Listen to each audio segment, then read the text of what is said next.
Let's talk about something that feels everywhere right now. Why is it so ridiculously hard to just sit down and focus?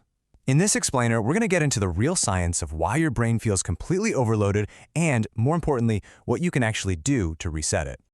Okay, let's just ask the question that's probably on your mind.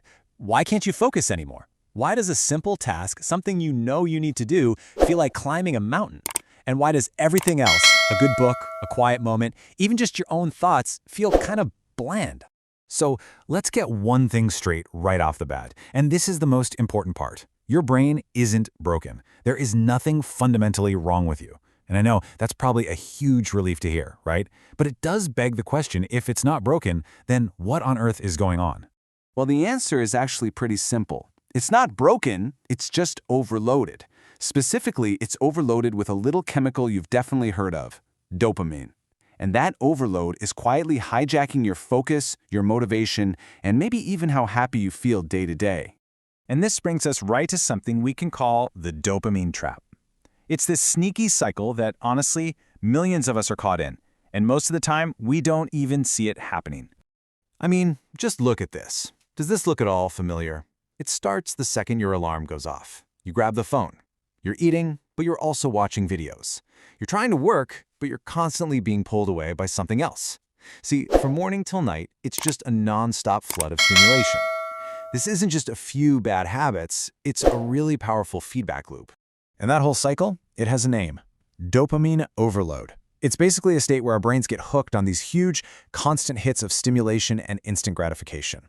And the fallout from that is exactly what you might be feeling. You can't focus, you feel kind of lazy, and the normal stuff in life starts to feel just boring.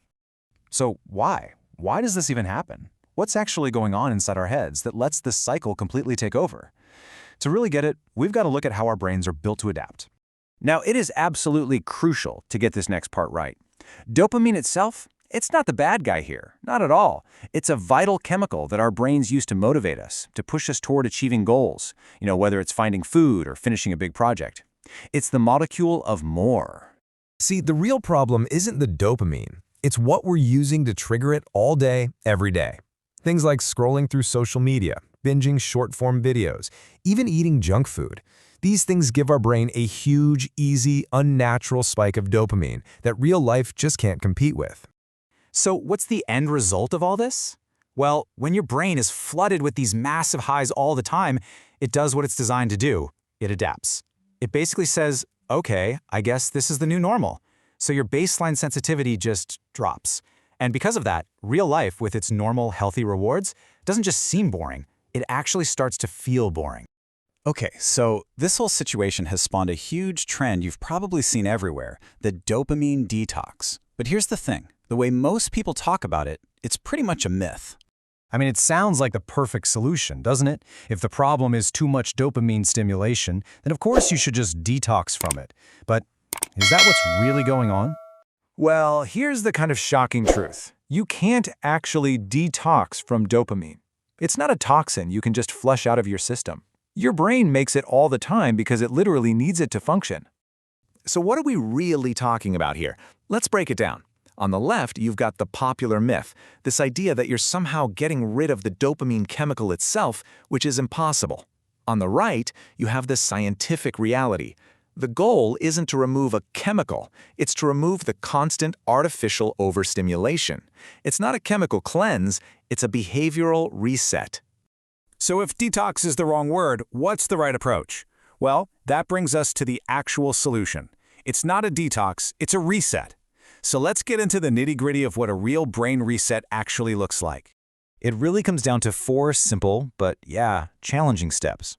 First, you've got to consciously cut back on those high dopamine habits. Limit the social media, turn off the endless videos. Second, and this one is tough, I'm not going to lie, you have to embrace being bored, just for a bit. Let your mind be quiet. That's when it starts to recover. Third, you fill that space with low stimulation things, like taking a walk without your phone, reading a real book, or even just thinking. And finally, you start to train your brain to delay gratification again, to learn that rewards come from effort, not from a simple click. So what's the point of all this effort? What do you actually get out of it when you give your brain this much-needed break? Well, this is the best part, reclaiming your focus. Because here's the thing. When you intentionally step away from all that noise, even for a little while, something pretty incredible starts to happen. Your brain finally gets a chance to come back to its natural baseline.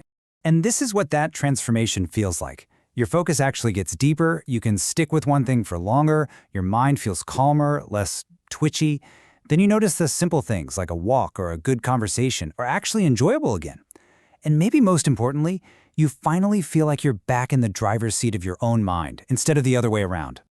And you know what the best part is? You don't have to go live in a cave for a month to do this. You just have to start small. Honestly, trying this for just one day can be a total game changer. It shows you what's possible, and that feeling alone can be enough to start a huge shift. So, I'll leave you with this one final thought. After you do the reset, when you finally get that focus back, what are you going to do with it? What will you choose to point that attention toward? The possibilities, well, they're kind of endless.